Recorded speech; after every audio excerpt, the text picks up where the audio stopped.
Duel El Clasico antara Real Madrid versus Barcelona tersaji di Giornada ke-11 La Liga Spanyol 2024-2025 bermain di Estadio Santiago Bernabeu, Senin 27 Oktober dini hari waktu Indonesia Barat. Kedua tim punya modal bagus setelah sama-sama meraih kemenangan meyakinkan di ajang Liga Champions Eropa tengah pekan lalu.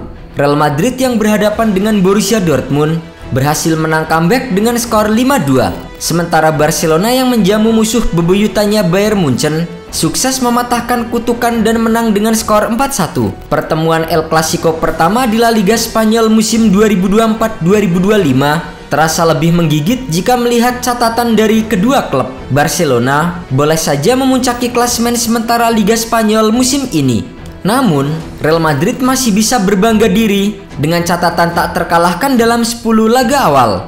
Saat kedua tim bersua di Stadion Santiago Bernabeu, tuan rumah menunjukkan keinginan besar untuk segera menguasai laga. Mengandalkan formasi 4-4-2, Carlo Ancelotti mengandalkan duet Kylian Mbappe dan Vinicius Junior di lini depan. Sementara itu Jude Bellingham, Fede Valverde hingga Eduardo Camavinga menjadi andalan di lini tengah. Di sisi lain, Barcelona bersama dengan pelatih Hansi Flick menurunkan formasi 4-2-3-1. Tampil di El Clasico pertamanya, Flick mengandalkan Robert Lewandowski sebagai ujung tombak dan trio Rafinha, Fermin Lopez serta Lamine Yamal sebagai pendukung serangan. Hasilnya, Madrid yang tampil di hadapan pendukung sendiri langsung tampil menyerang untuk mencetak gol pembuka. Kylian Mbappe yang memainkan debutnya di El Clasico tahu betul sorotan kepadanya sangatlah tajam pada laga kali ini. Kesempatan untuk Kylian Mbappe pun terus berdatangan meski ia masih belum memaksimalkan kesempatan. Mbappe mendapatkan peluang setelah menerima umpan Eduardo Camavinga untuk meneruskan ke Vinicius Junior pada menit ke-16. Vinicius lalu melepaskan tembakan dari sisi kiri kotak penalti setelah tinggal berhadapan dengan Inaki Pena. Namun, hakim garis telah lebih dulu mengangkat bendera dan Vinicius ikut melewatkan targetnya. Pada menit ke-31, Lucas Vazquez melepaskan umpan mendatar yang diterima Mbappe dengan baik di kotak penalti lawan. Mbappe lalu berhasil mengonversinya menjadi gol. Akan tetapi, selebrasinya tidak bertahan lama. Wasit langsung mengecek VAR dan memastikan gol tersebut tidak sah setelah mantan bintang PSG itu terjebak perangkap offside. Skor 0-0 untuk kedua tim bertahan hingga jeda. Di babak kedua, Hansi Flick mencoba untuk merubah strategi permainan Barcelona. Sementara itu, kesialan Real Madrid justru dimulai pada babak kedua. Lini pertahanan Real Madrid cukup renggang sehingga mampu untuk dieksploitasi.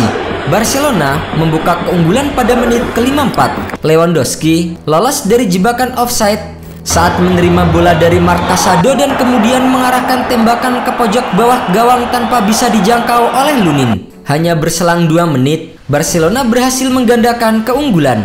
Lewandowski sekali lagi mencatatkan namanya di papan skor usai menjebol gawang Madrid dengan sundulan.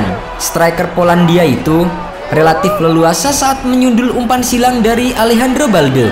Tak puas dengan 2 gol, Lewandowski mencoba untuk melengkapinya dengan hat-trick. Kesempatan emas tersebut datang pada menit ke-67 setelah Dani Olmo melepaskan umpan dari kiri lapangan.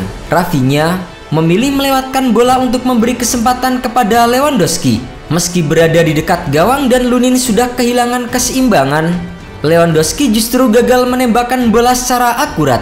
Usai kebobolan 2 gol cepat, Madrid menaikkan intensitas serangan. Kylian Mbappe mendapatkan peluang, akan tetapi tembakannya masih mengarah tepat ke Pena. Mbappe berhasil menjebol gawang Barcelona usai menaklukkan Pena dengan tembakan ke arah tiang jauh. Namun lagi-lagi, pemain timnas Prancis itu berada dalam posisi offside. Bukannya mencetak gol ketertinggalan, Madrid justru kembali kebobolan. Kali ini lewat aksi dari Lamine Yamal.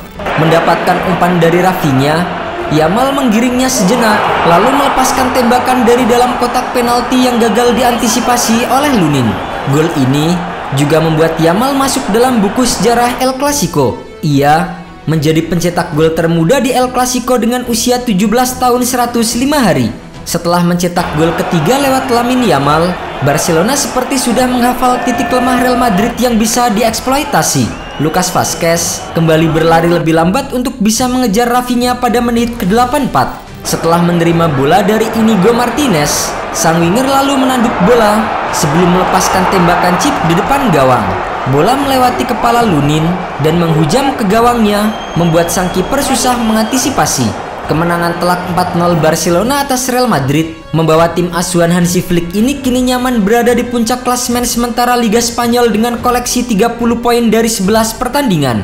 Real Madrid harus gigit jari karena tertinggal 6 poin dari sang rival abadi dan harus waspada dari kejaran tim urutan ketiga Villarreal.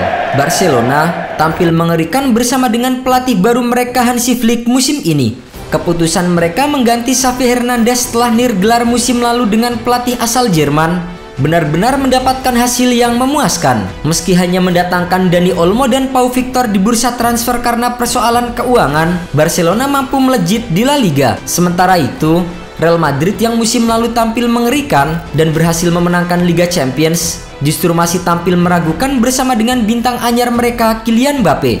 Kapten timnas Prancis itu belum bisa menjadi mesin gol yang diharapkan para pendukung El Real sejauh ini. Mbappe masuk ke pertandingan dengan catatan 8 gol dalam 13 penampilan untuk Real Madrid musim ini.